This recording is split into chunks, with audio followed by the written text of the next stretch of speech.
There.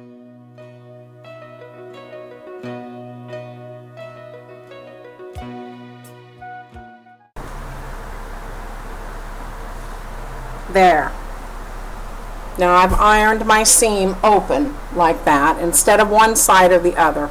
I'm going to try this. The other ones, like I said, I've done either to the right or to the left, and they seem to be okay. They lay down, but I think this is going to lay a lot flatter.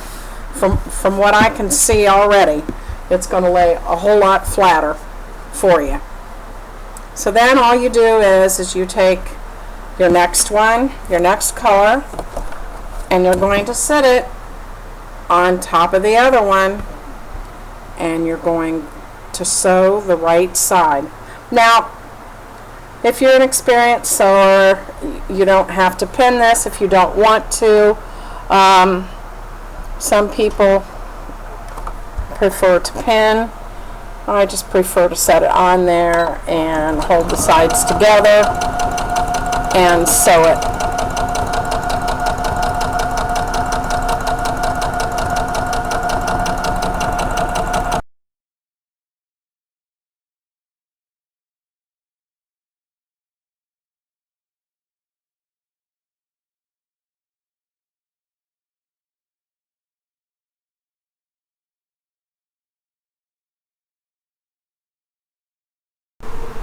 Okay, I'm back. I've got my Dresden plate all put together for the on the top of it. I'm going to move the camera. I hope I don't make you seasick. But that's what it looks like once it's done. Does not have a backing or anything like that on it yet. Here's the other side. And it really does lay down way better when you open up your seams and press them that way. Now, the fun part begins where you make a sandwich with your back of choice, whatever color you want, and your batting. And I bought just some really thin batting. You don't want anything real thick on this. So I got some thin batting for that. And I have just some plain white material that I'm going to use on the back of this. This is a little wrinkly. I'm going to have to iron it. But anyways, that's the white I'm going to put on the background of this one. I think that would be really pretty. I haven't decided. I'm probably just going to use white thread. Like I said, sometimes I use contrasting color thread. And then on the back of it, if you've got a real light color, this is what it ends up looking like on the back. It doesn't look real bad, but it's not really made to be reversible. So maybe sometime I might do that, but as of right now, no. All right, let's get started on this. What I normally do is just move this out of the way, get a small piece of this. Looks like I'm going to have to open up the larger end.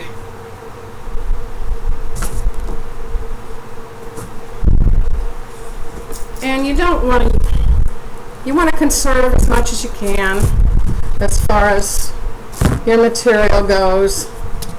You don't want to get too, whoops. Sorry about that. I knocked my camera over. Anyways, like I said, you want to conserve on your material. So what I would do is do a little bit of this as you go.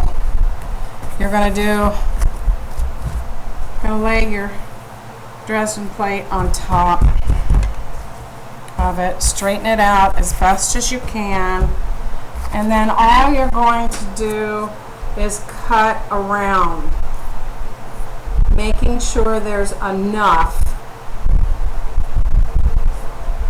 around the plate. Like I said, you don't need a whole lot. Once you're done with this, you'll trim the rest of this off. I haven't really figured out how to do this any different or any better, so this was my way of figuring out how to get this Dresden plate to work. Because when I looked at the original, the back of it is one piece. It is not another Dresden plate. It's just a plain piece of material that goes to the back of it. Alright, now I'm going to move this out of the way. And I'm going to bring this over and lay this down. This is the first piece that goes down. Then you're going to get your material that you're going to use for your back. And you're going to put it over the top of this. Like I said, you don't want to use any more material than you have to. But this is about the only way I know how to work on this.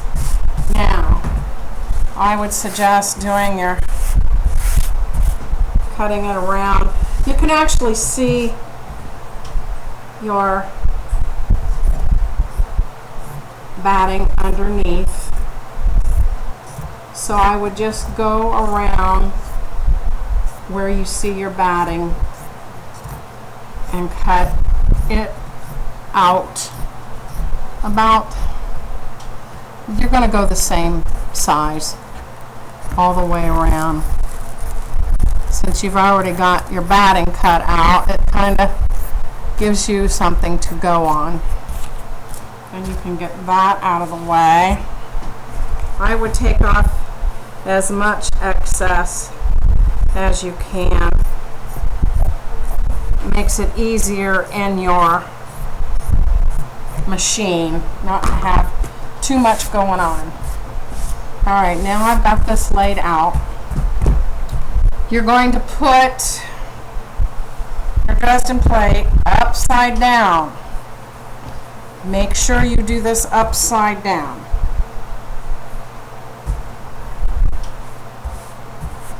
And you want to make sure all your corners are covered with the batting. Otherwise, you're not going to have batting coming out towards the end like you should. So you want to make sure that you get every bit of it. You don't want to be off. If you're off, then you're in trouble. You want to get this as down flat as far as you can go with it. And just move it around as much as you need. And this is going to be, it's actually going to be right on the edge of most of this underneath.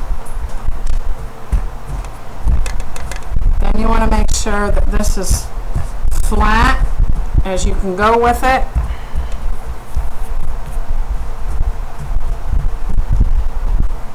Then you get your pins. And I pin down every other one down into it. Every other one. Every other one. Now, if you're making a quilt, you don't need all this hoopla. But I'm not making a quilt. I'm making a candle mat or a table mat. You can make table runners with these. I've seen some videos. Anyways, just going to pin all this, every other one.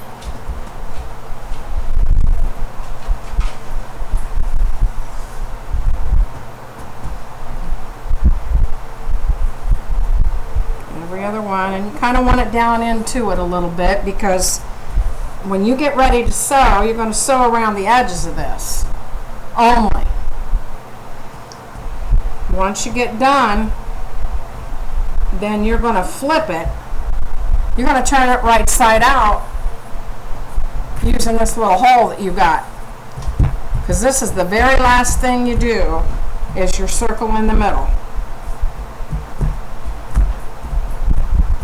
Alright, now we're all pinned. And like I said, you're going to stitch real close to the edge. You don't go over the edge, but you want to be as close to that edge as possible.